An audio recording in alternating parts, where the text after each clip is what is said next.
Welcome back to History Tea with Professor T. We are still in the 1960s, and in this part two, we'll talk about other types of reform that are happening. In the last section, we ended with the Voting Rights Act of 1965, which allowed federal officials to register voters. Okay, so we get the right to vote through the Voting Rights Act of 1965, as the Civil Rights Act of 1964 did not address the right to vote in the South. So now we'll talk about other types of reform that are happening in the 1960s. And so in the 1960s, we get a little bit of immigration reform.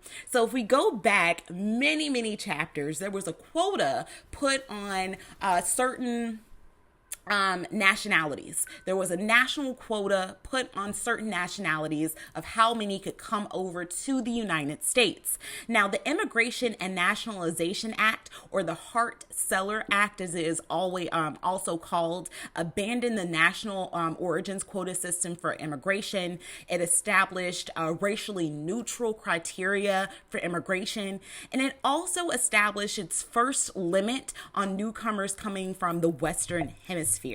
Okay? Now, what else is going on in the 1960s? So, Johnson, in his presidency, will enact a program called the Great Society Program, and it's similar.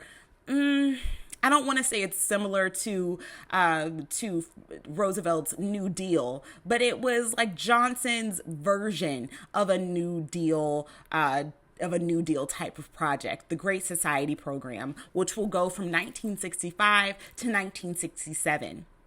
The Great Society Program provided health services to the poor and elderly through Medicaid and Medicare programs. It also poured federal funds into education and urban development.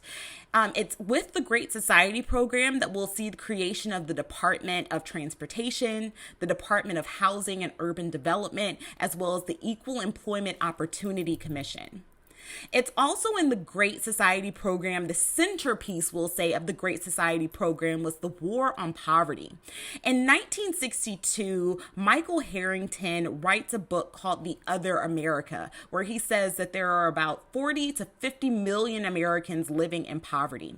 And so with the War on Poverty that Johnson has, this War on Poverty program will create food stamps, the Office of Economic Opportunity. However, the hallmark, I would say, of this program is that it doesn't consider direct ways of eliminating poverty, such as a guaranteed annual income for all Americans, or job creation for Americans, or unionization, okay? It does not consider direct ways to eliminate poverty. So it didn't consider guaranteed employment. It does not consider job creation. It does not consider any type of unionization.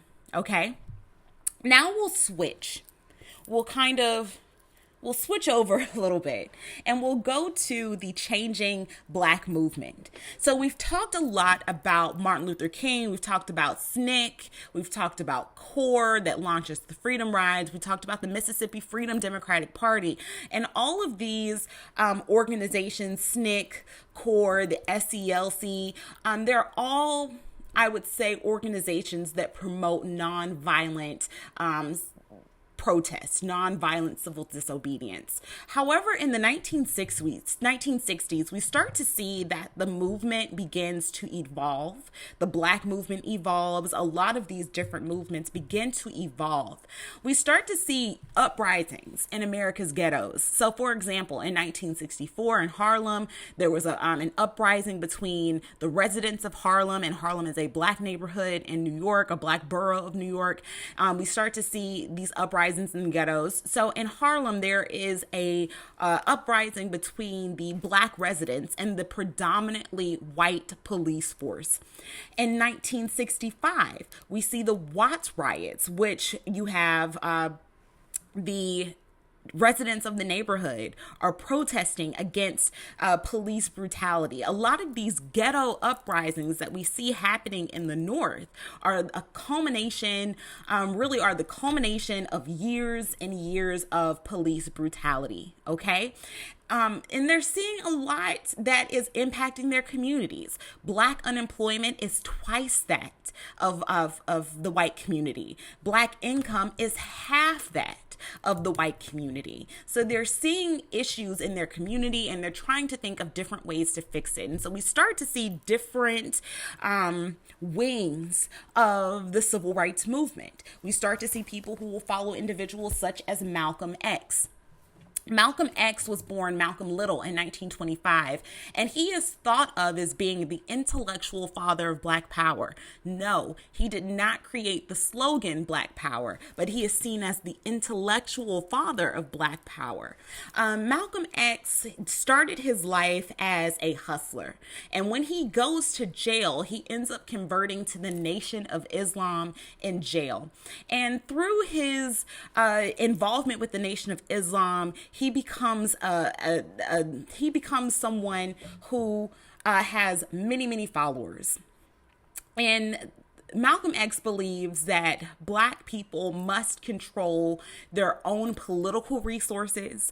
He believes that Black people must control their own economic resources for their own communities. He believes that Black people should rely on their own efforts. He doesn't necessarily believe in integration. He is a critic of integration. He is also a critic of nonviolence. And that will put him at a kind of intellectual odds with Martin Luther King. But there could be an entire class taught on the 1960s and on King versus Malcolm X. There could be an entire class because as they progressed, they actually came a little closer together. So as they get to the end of their lives and they have these different experiences, they'll actually come intellectually closer together. But I digress. Malcolm X is a critic of integration. He is a critic of racial cooperation. He doesn't necessarily believe that Black people should work with white people. He believes that Black people should have economic autonomy or independence. He begins to speak of racial cooperation the closer he gets to his death. He goes on a trip, or called the Hajj. He goes on a trip to Mecca in 1964. And when he goes on this trip to Mecca, he sees that there are worshipers of Islam that are every color. And that's something that kind of shocks him. And he has this realization that Black and white people can work together, that people of different colors can work together. He converts to Sunni Islam. He leaves the Nation of Islam and he becomes, I would say, he starts to speak of interracial cooperation after his trip to Mecca. However, in February 1965, he is killed. And so we don't get to see his dream or his missions or, his visions come to fruition. But it would be interesting to see, had King and Malcolm X lived, how they would have begun maybe to agree on some things, because both of them begin to evolve. As King gets closer to the end of his life, he becomes more radicalized, I would say. And maybe Malcolm X becomes a little less radicalized. And so I wonder if they could have met in the middle had they both lived.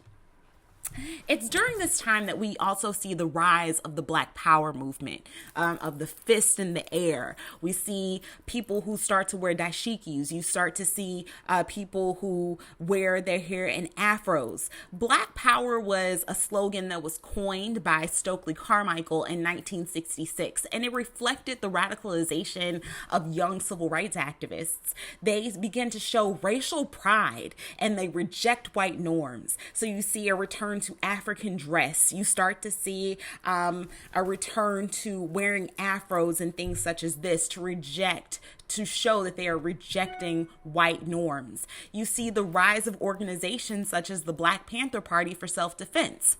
The Black Panther Party was founded in Oakland, California in 1966, and they advocated for armed self-defense in response to police brutality. And so the Black Panther Party, when we think of them, a lot of people just think of the people in the black berets. They think of people with guns, but that's not all that they did. They ran healthcare clinics. They took care of their communities, right? So they ran healthcare clinics. They established schools. They established children's breakfast programs. In 1967, the Mulford Act was put into place in California. This legislation repealed a California law that allowed the carrying of loaded guns.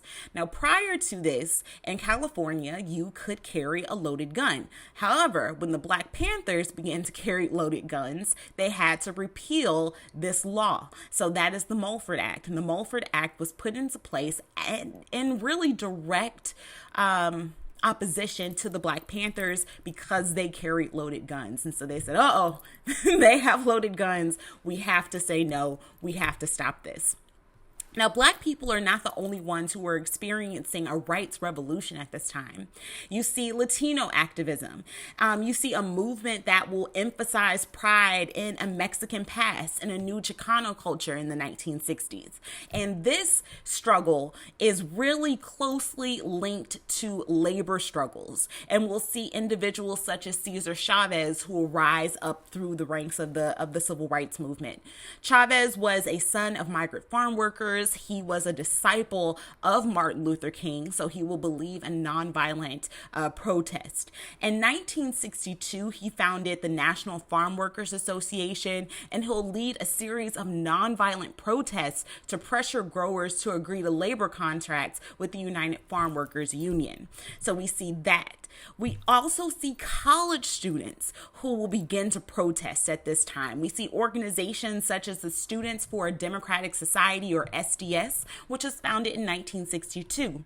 Their manifesto, or their Port Huron statement, says, "We are people of this generation, bred in at least modest comfort, housed now in universities, looking uncomfortably to the world we inherit." They believed in having a participatory democracy, and they stood in direct opposition to white supremacy. However, by the end of the 1960s, SDS will dissolve. It dissolves in 1969. Okay, this is the end of part 2. Part 3, we'll discuss a little bit about Vietnam and the New Left. So I will see you back for part 3.